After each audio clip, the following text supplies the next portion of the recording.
Hi everyone, my name is Shai-Wei Wong. I am the Science Coordinator for the Exxon Valdez Oil Spill Trustee Council, and this is a pre-recorded presentation that I gave as part of the Alaska Wildlife Alliance Wildlife Wednesday series on March 20th, 2019.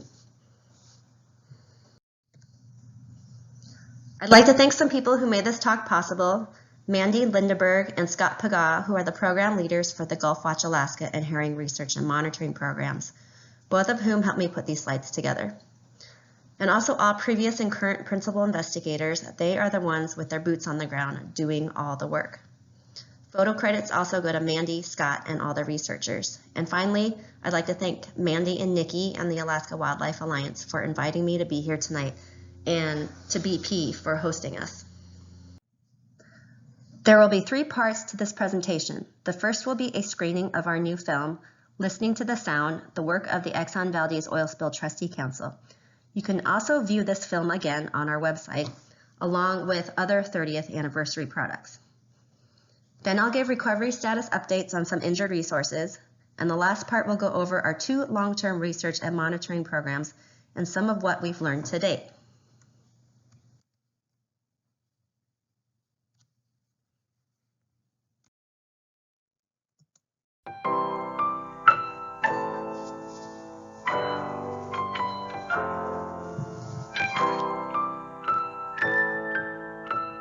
For longer than memory can tell, humans have been drawn to the waters of Prince William Sound for its overwhelming beauty and bountiful resources. The Chugach depended on the area for critical resources like salmon. Russians hunted these waters for valuable otter pelts, and Americans flooded Valdez en route to interior gold prospects. After Alaska became the 49th state in 1959, focus began to shift towards a new bonanza of black gold. The 1968 discovery of the Prudhoe Bay oil field would change Alaska's economy forever, kicking off an oil boom with the construction of the 800-mile Trans-Alaska Pipeline running from the North Slope to the port of Valdez. With the completion of the $8 billion pipeline, oil production quickly became the main economic driver in the young state, raising incomes and leading to the creation of the Alaska Permanent Fund. But as the money started piling up, so did concerns about how the oil was being transported after it left the pipeline. Oil tankers will be moving in Alaskan waters for the next 25 years. They are the largest and potentially the most dangerous of man's creations ever to sail the oceans. Alaska Review took a look at what their presence might mean to Alaska. What does it mean to the state of Alaska to have built environmentally and technically the finest pipeline that has ever been built in history to then transport our oil through our fragile marine ecosystems, if you will, in tankers that are technically and environmentally obsolete? Do you think the tanker fleet in the Port of Valdez is of a standard of the rest of the pipeline? Not yet. At 12:04 a.m., March 24th, 1989, the tanker Exxon Valdez struck Bly Reef. We're approaching the Exxon Valdez. She's hard aground. She's got the starboard slop tag, starboard wing tank, and possibly 5 center are impacted. It was the beginning of the greatest environmental disaster in Alaska's history. We're at her stern. Smell oil over here on this side, on the downwind side. When the sun came up the next day, it was clear this place would never be the same. There's oil on the deck of the ship. Oil in the water. Glacier Island off the bow there.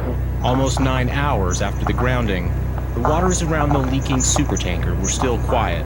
There were no skimmers, no skiffs deploying booms, nothing to stop the oil from spreading. There's the buoy It was a tragedy that would develop in slow motion. where the oil was out. Over 16 hours had already been lost before the first oil containment crew finally arrived. They didn't have enough skimmers, skiffs, or booms to control the growing sea of oil, already miles wide.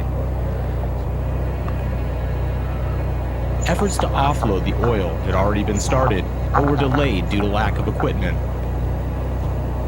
The cavalry may have arrived, but without the guns, horses, or men needed for a fight. Sea conditions were ideal for containment, yet first responders struggled to control the situation. Without the necessary preparation and response, it was simply too late the instant the supertanker ran aground. It wouldn't take long before this huge problem became a huge story.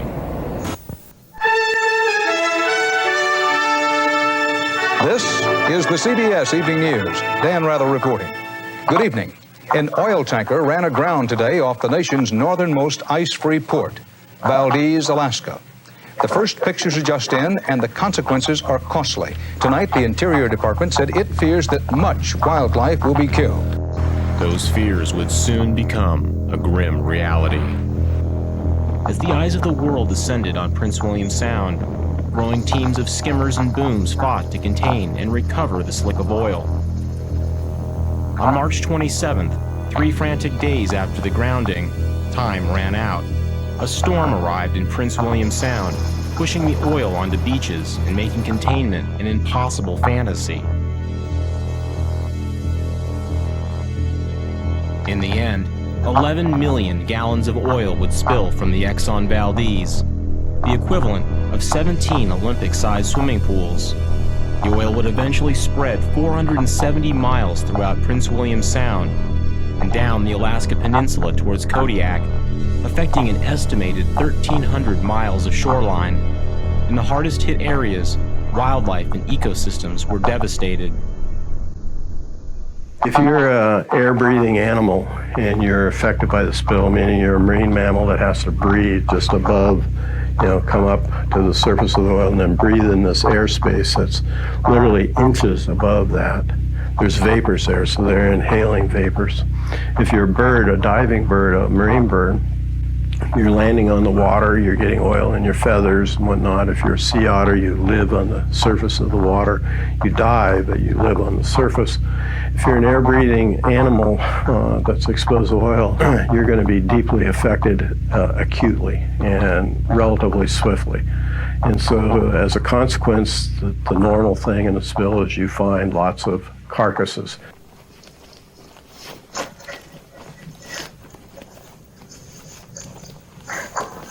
As images of the aftermath began to spread, an unprecedented cleanup effort began to mobilize. Eventually, the oil will be generated into a thick film. It will have to be raked up by hand and put into containers. On rocky shores like this, high-pressure hoses can be used to blast the oil back to the river, or it can be picked up by skimmers. But eventually, people are going to have to kneel down each rack and sort them by hand. At the time, it was the largest cleanup effort in history, utilizing 10,000 workers, 1,000 vessels, 100 aircraft, and extending into 4 years. Before the spill, I had spent weeks in Prince William Sound kayaking around and seeing it in its pristine condition.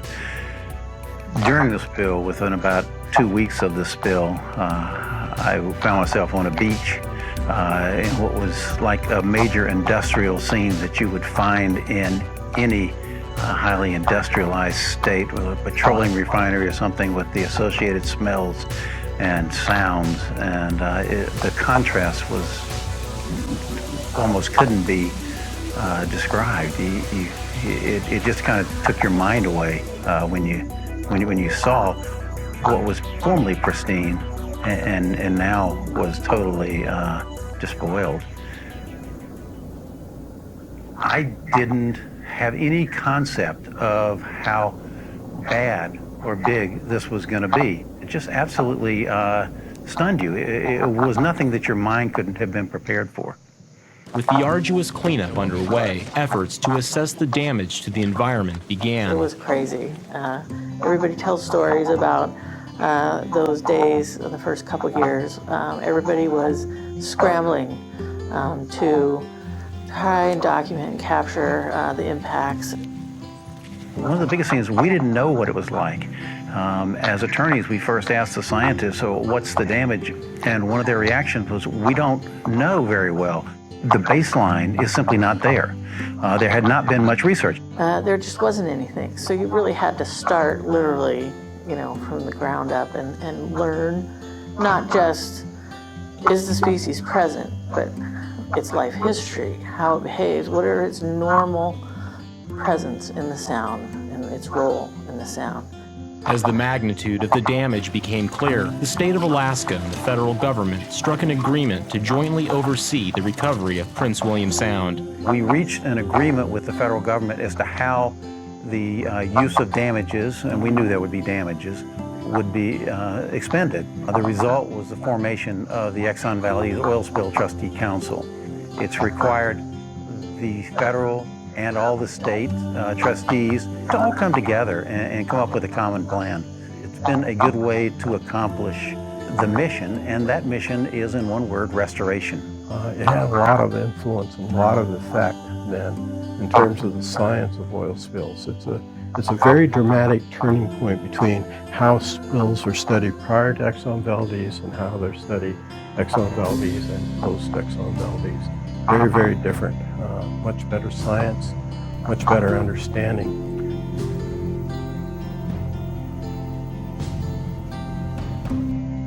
Now it's 30 years later. Even at 20 years, we saw lots of recovery within 2 or 3 years.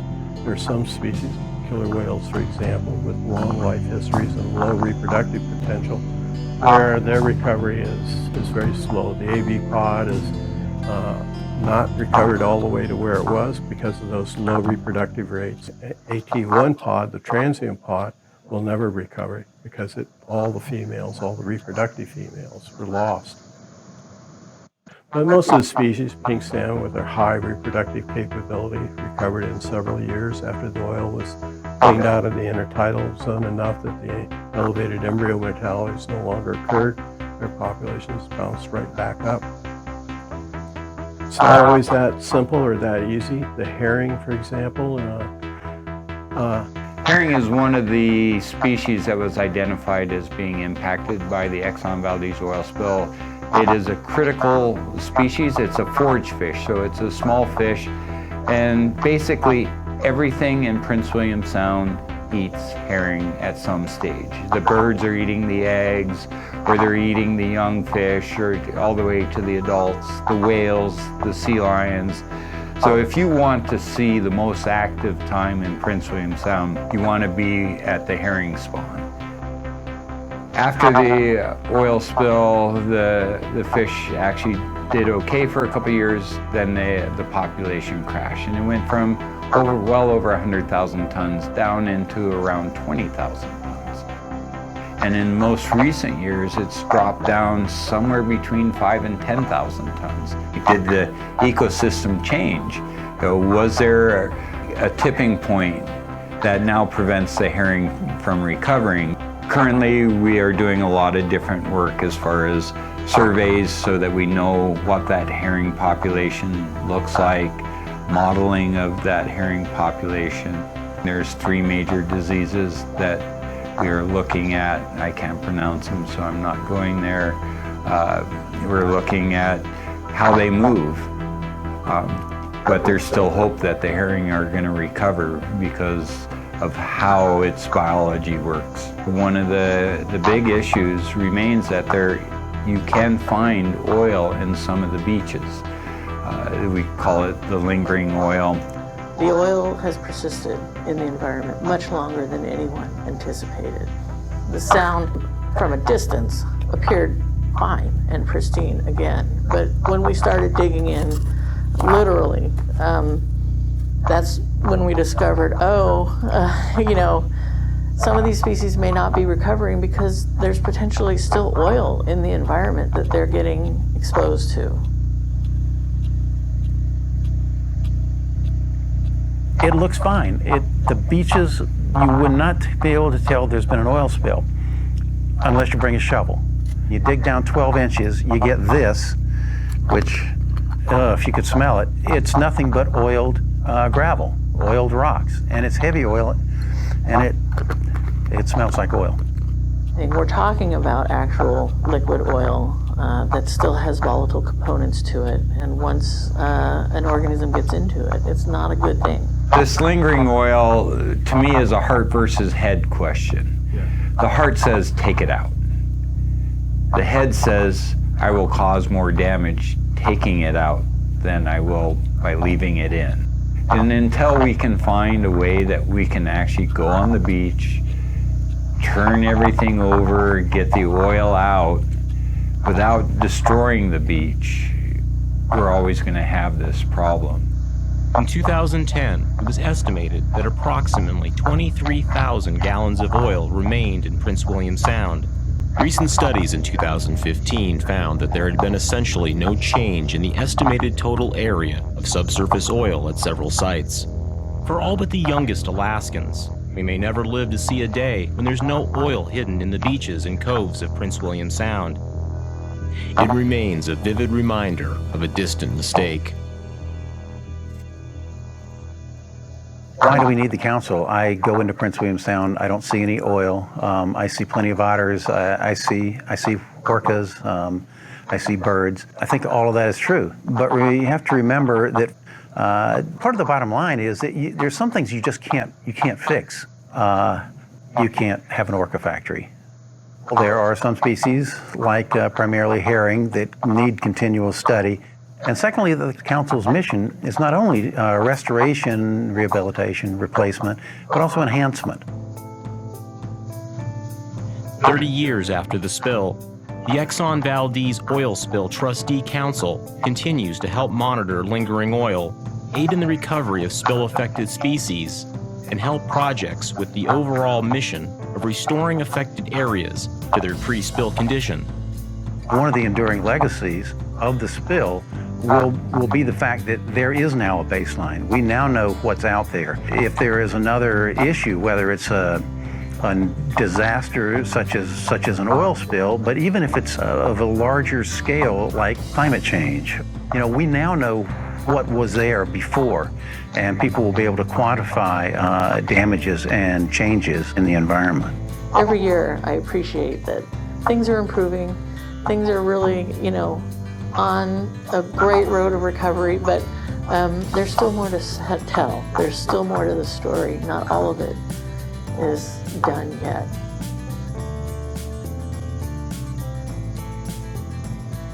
Everybody asks that question. I even ask that question. Why are we still here? There is good reason.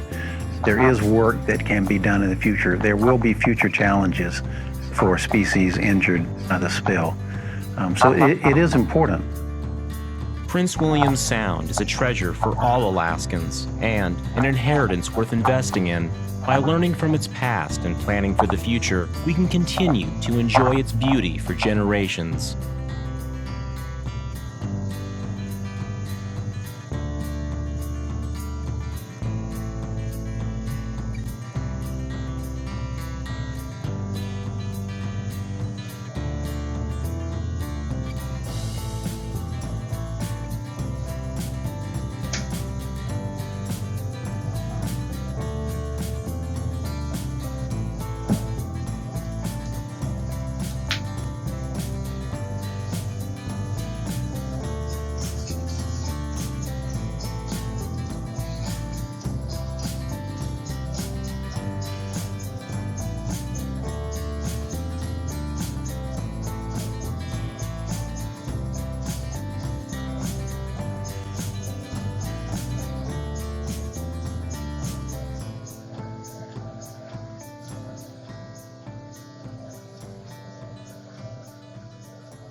The second part of my talk focuses on recovery status updates of resources injured by the spill.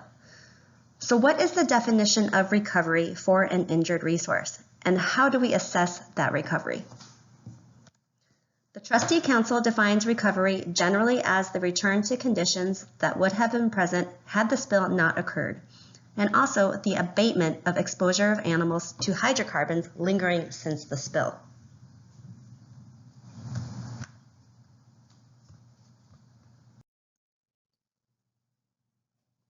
Effects of oil spills on wildlife occur through a number of mechanisms that can constrain population recovery. These include direct effects of exposure to oil, including harmful effects when the oil is ingested during foraging or preening and grooming, and also thermoregulatory effects of contamination of fur or feathers. There may also be indirect effects. So for example, oil contamination could affect the quality or quantity of prey available, and another indirect effect is demographic lag. In other words, the period of time required for a population to recover to pre-spill conditions, even in the absence of continued injury. And finally, it's important to recognize that all these potential oil spill effects can happen over immediate and longer-term timelines. Chronic effects likely include oil as an additive stressor to stresses of life as a wild animal, making them more biologically significant than lab studies may indicate. It's also important to recognize that many wildlife species occur in Prince William Sound, and that consequences of the oil spill for each species varied in terms of the degree of the effects of oil exposure, the mechanisms of those effects, the duration of effects, and also the length of the recovery timeline. Factors related to vulnerabilities to oil spill effects include habitats used and also diet. So for example, with intertidal species that eat benthic invertebrates, these species tend to show prolonged chronic effects. Another factor is the varying sensitivities to toxic or metabolic effects of oil exposure. And finally, life history characteristics, such as survival and reproductive rates, have a strong effect on recovery potential.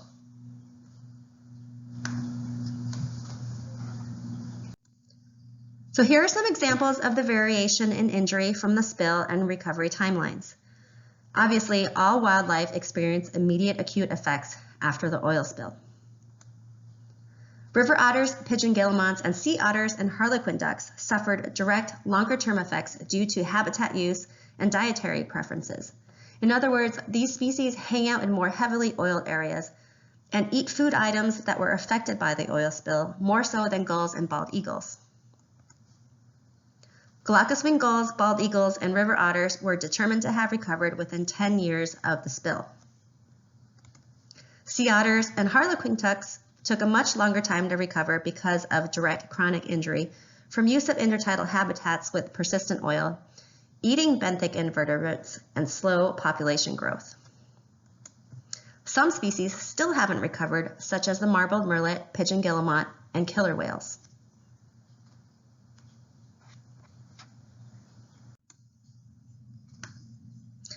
Now let's take a closer look at the sea otter. Several thousand sea otters died after the spill. Starting in 1993, sea otter abundance has been estimated using aerial surveys throughout western Prince William Sound by Jim Bodkin and others at USGS. This included the northern Knight Island archipelago, where heavy oiling resulted in strong immediate and long-term effects on otters and where recovery was most delayed.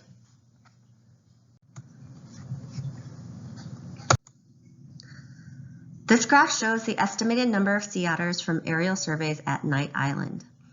Numbers of sea otters remained low through 2005 and then started increasing. Since that time, numbers have continued to increase, and for the most recent years, the numbers of otters resembled numbers estimated in that area prior to the spill. And this is good news for sea otters.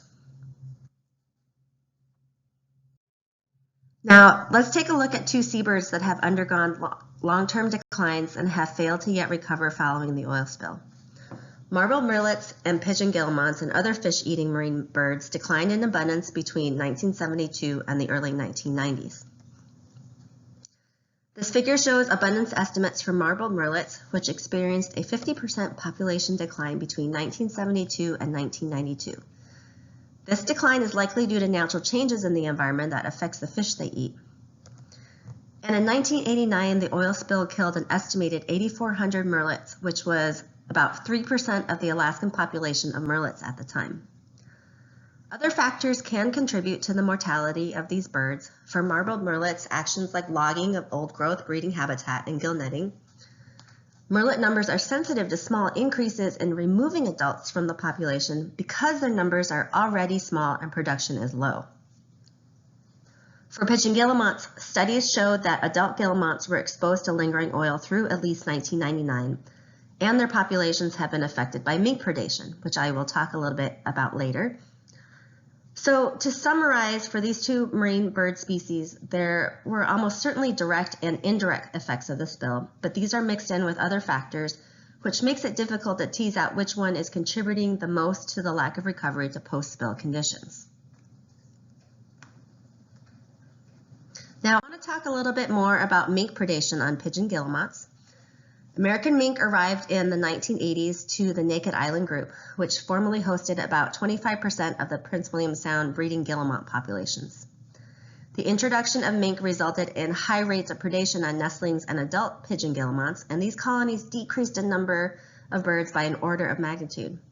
So for those of you who don't believe this cute little mink can be such a vicious predator, here is a picture of an American mink attacking a juvenile gannet that is more than twice its size. So in 2014, the Trustee Council funded a restoration project to cull mink to aim to restore the population of pigeon guillemots at the Naked Island group.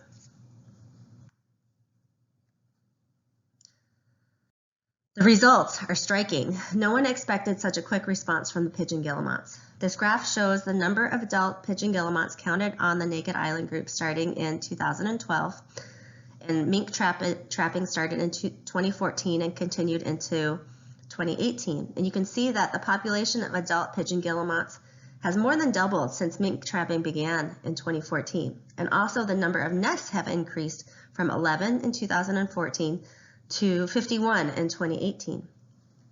So even though the overall population of pigeon guillemots has still not recovered to pre-spill conditions, this is a win for pigeon guillemots.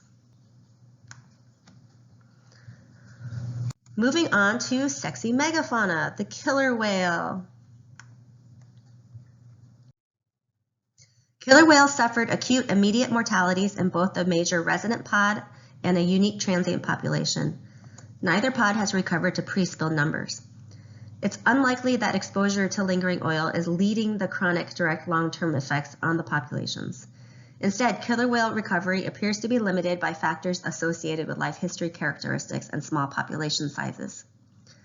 The AB pod lost more adult and juvenile females than males from the spill, which means a loss of breeding females and fewer mature animals to replace older females that have died.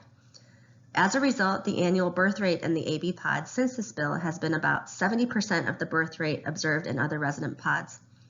If recruitment rates remain positive and unexpected mortalities don't occur, we might see a full recovery on a long-term decadal scale.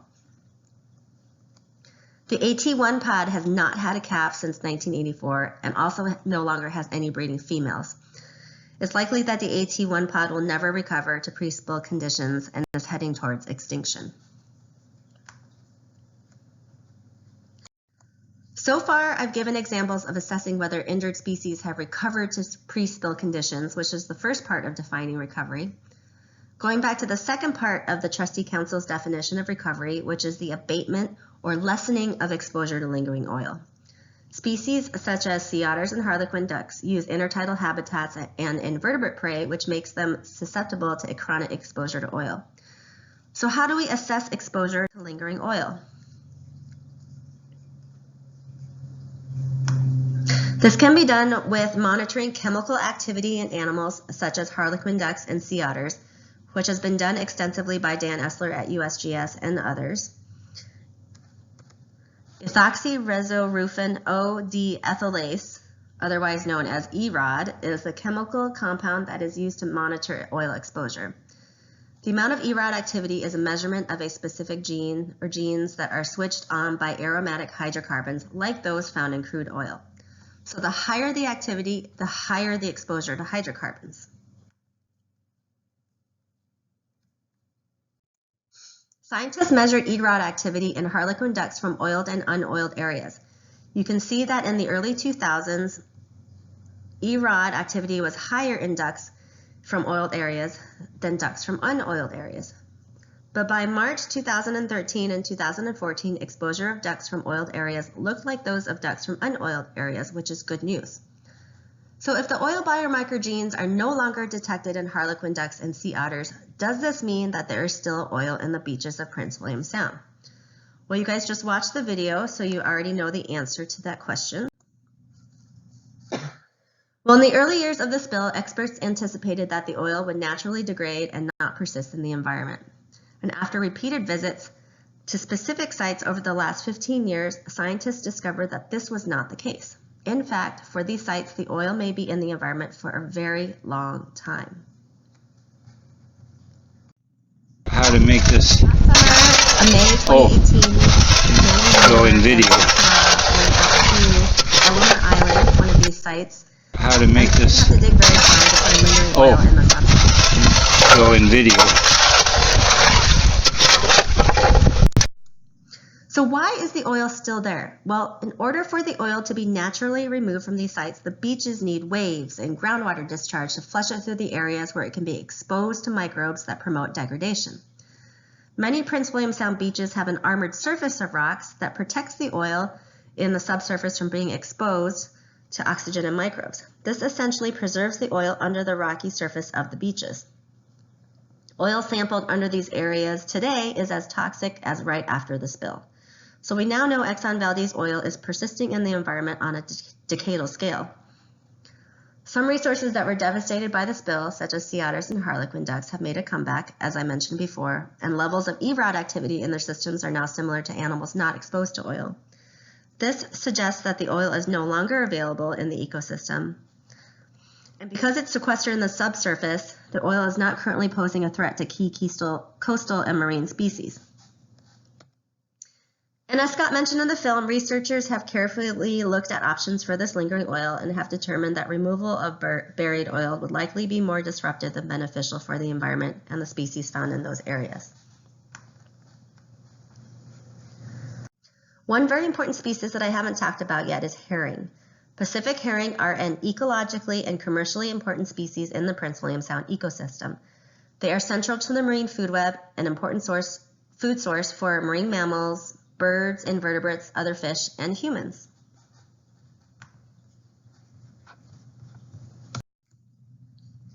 Prior to the spill, herring populations in the Sound were increasing. There were record harvests in the late 1980s, peaking close to 120,000 tons. And then the spill happened, and herring biomass dramatically collapsed 4 years later, and the population has never rebounded. And now recent data show that there's been a further collapse of the population. The current population is estimated to be between 5,000 to 10,000 tons.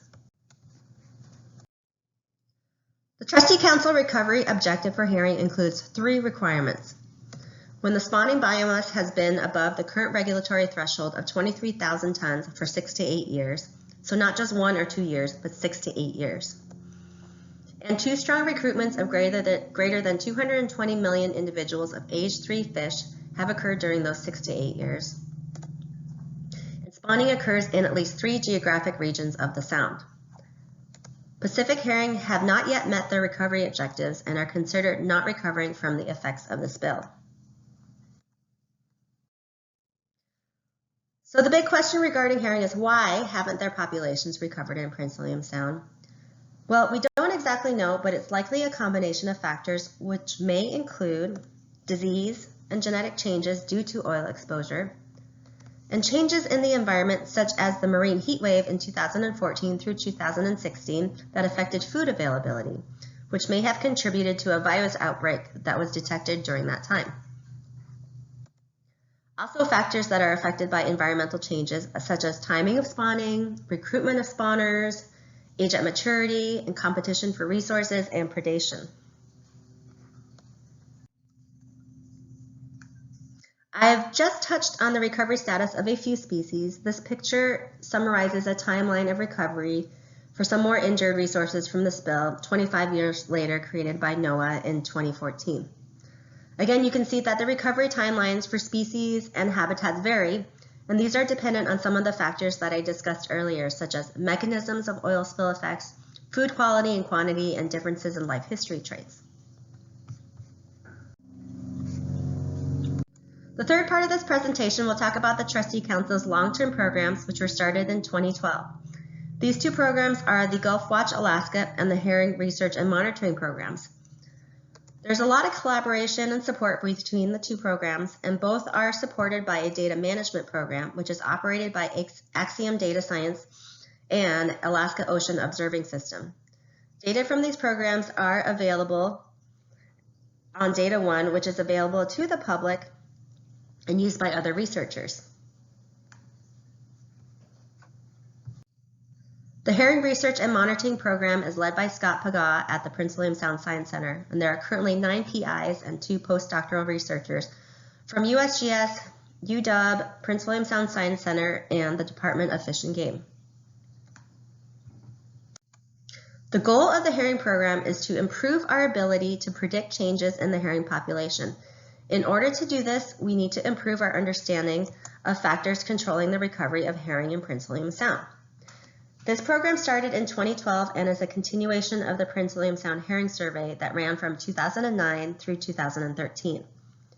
The herring program is a mix of monitoring studies that provide data necessary to understand changes in the Prince William Sound herring population. And this program also includes process studies that investigate particular aspects of herring. These process studies also help us understand why populations may change and also address assumptions of the herring population model that the Alaska Department of Fish and Game has been using.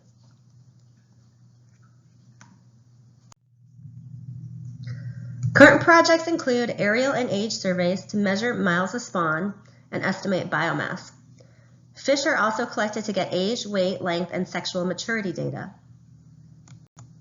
Because herring schools can extend for miles and be deep enough that they cannot be seen from air, acoustic surveys from boats are also conducted to estimate the biomass of these schools. In order to estimate the total biomass of herring, we need to understand the number of herring that do not spawn in any given year. This includes identifying if individuals have never spawned, how many times they have spawned, and when they first spawned. Knowing what the reproductive maturity schedule of herring can help get more accurate estimates of herring biomass, which informs management decisions. Where herring go after spawn in Prince William Sound remained a mystery at the start of the program. Do they stay in Prince William Sound or do they migrate out to the Gulf of Alaska? To answer this question, researchers implanted herring with acoustic tags so they can be detected by acoustic arrays as they travel to entrances of Prince William Sound. If we know where the fish are going, we can improve the designs of studies that examine factors such as predation, food availability, and stock genetics that affect herring populations. Disease mortality, prevalence, and intensity of ichthyophonous infections using historical samples of herring collected since 2009 in Sitka Sound and Prince William Sound are being examined. Since the start of the program, new tools have been developed for detecting antibodies for viral hemorrhagic septicemia, which is an extremely deadly disease for herring, and results indicated that a disease outbreak may have occurred in 2015. By identifying signs associated with acute lethal infections, we will be able to develop an early warning system for this disease. Related to this disease project, a laboratory study is being conducted to determine if oil exposure affects herring genes, which makes herring more susceptible to disease and thus contributing to the lack of recovery. All these data contribute to improving the ADF&G age-structured assessment model of herring stocks.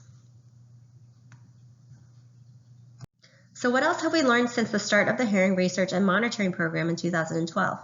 For one, the lowest miles of melt, which is herring semen, which you can see in these cloudy areas in this picture, was observed in 2018 with a decline starting in 2015.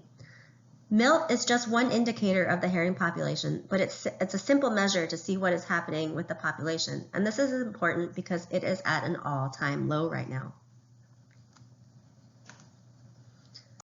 And as I mentioned previously, one highlight is that since the start of the program, researchers have developed a way to detect disease antibodies in herring.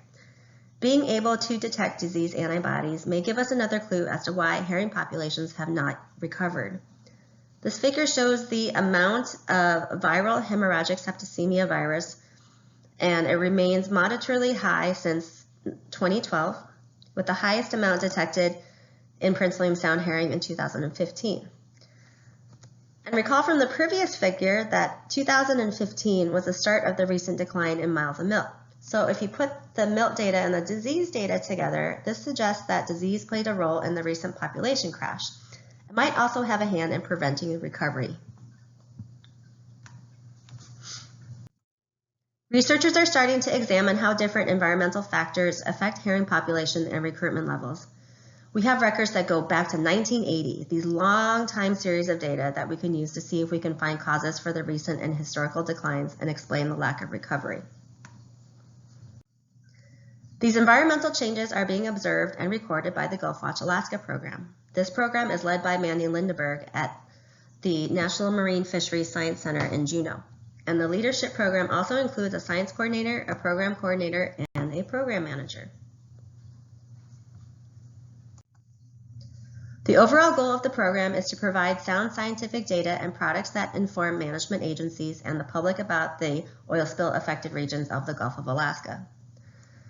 This is being achieved by continuing to add data to the existing long-term time series, monitor ecosystem factors and examine the potential impacts to injured resources, making these data publicly available, synthesizing these data into something meaningful for management agencies and the public for decision making, and collaborating with regional partners. The Gulf Watch Alaska program is broken down into 3 ecosystem components: environmental drivers, which includes oceanography and plankton surveys; pelagic ecosystem, which includes projects that monitor forage fish, marine birds, and whale populations; and the nearshore ecosystem, which monitors the status of nearshore species, such as sea otters, shorebirds, and intertidal organisms. So what are some recent observations that have been made by the Gulf Watch Alaska program? As most of you are aware, the North Pacific and the Gulf of Alaska experienced a marine heat wave in 2014, which lasted until 2016. This heat wave has been affectionately called the blob. Because researchers were out monitoring conditions and animals during this time, they were able to detect effects of the blob, which included changes in diets of marine animals, increases in gelatinous zooplankton, changes in predator behavior, detection of sea star wasting disease, marine bird die-offs, and other unusual mortality events which made the headlines. 4 years later, since the start of the blob, some physical oceanographic metrics appear to be returning to baseline levels, but biological systems are still recovering from the event. And then last fall, son of a blob shows up, which has been blamed for the unusual warm weather we expected here locally this fall, and may further delay the recovery of biological systems. Another Gulf Watch Alaska project continues to monitor the Gulf of Alaska mooring known as GAC-1, which was started back in 1970 by Tom Royer at UAF.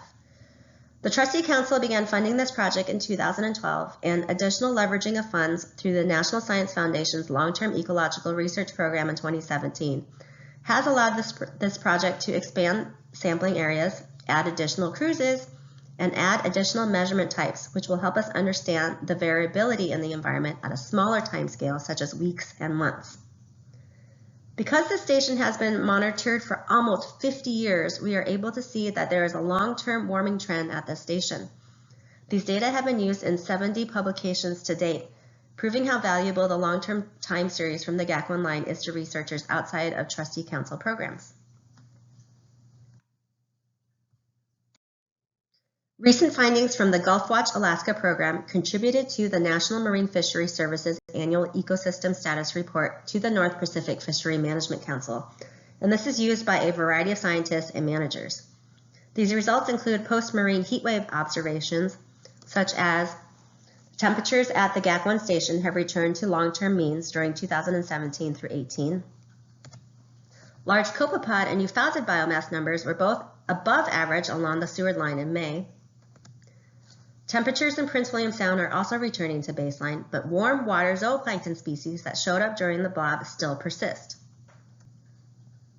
There was an abundance of large diatoms, and the mean copepod community size and zooplankton biomass indices were positive in 2017, suggesting improved productivity. Cold water species like capelin have still not returned in diets of seabirds at Middleton Island. Humpback whale encounter rates remain at the lowest levels recorded. And across the northern Gulf of Alaska, declines were observed during 2014 through 17 for algal cover and sea stars, while temperature and adult Pacific mussels increased during this time. The Gulf Watch Alaska program plans to continue all monitoring projects for this year, and researchers are also examining and analyzing the data of the past 8 years with environmental conditions. And this is to assess the overall response of the Gulf of Alaska to the marine heat wave. This assessment includes looking at the environmental drivers and prey condition leading to the MER die-offs in the Gulf of Alaska, and also examining how the oceanic sea surface temperatures in the Gulf affected the intertidal zones. So where can you go to find more updates and information? The Trustee Council has a website with links to current items of interest, facts about the oil spill, information about our habitat protection and enhancement projects, research projects, and restoration status. There are also links to the Herring Research and Monitoring Program and the Gulf Watch Alaska program websites. Both program websites provide information to the public on the program, projects, reports, publications, educational resources, videos, photos, and the latest news. There's a wealth of information on these websites, and I've only provided a snapshot of the Trustee Council funded work in this presentation.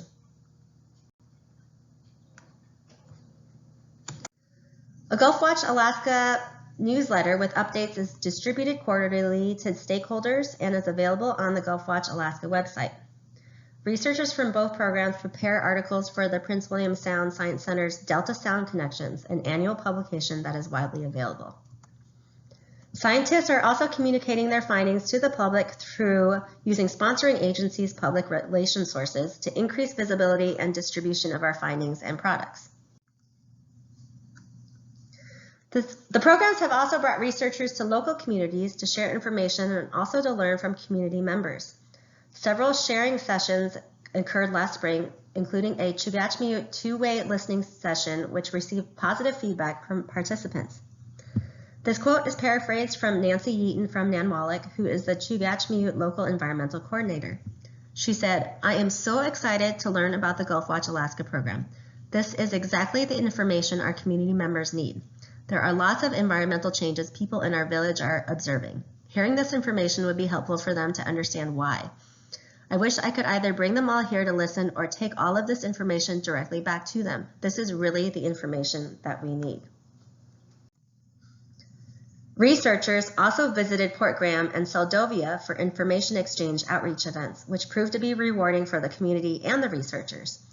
One of the Gulf Watch Alaska nearshore ecosystem investigators said that, "I learned about a lack of sea otter harvest due to the loss of knowledge, observations of changes in sea otter distributions and diet over the years in Port Graham. These were all new and surprising to me and helped to make sense about sea otter behavior in the Port Graham area." Similar efforts will be made with Prince William Sound communities in the future. In closing, I'd like to leave you with one last thought about long-term data sets and how important they are with a quote from Tom Royer, who started the GAC-1 line in 1970. This is in context to the GAC-1 line, but it applies to long-term data sets everywhere. First, with regard to long time series, no matter how much money is offered, yesterday's data cannot be bought unless those observations were made. They remain forever lost. We cannot separate human-induced effects from natural variability without making observations prior to, during, and after an oil spill or similar event.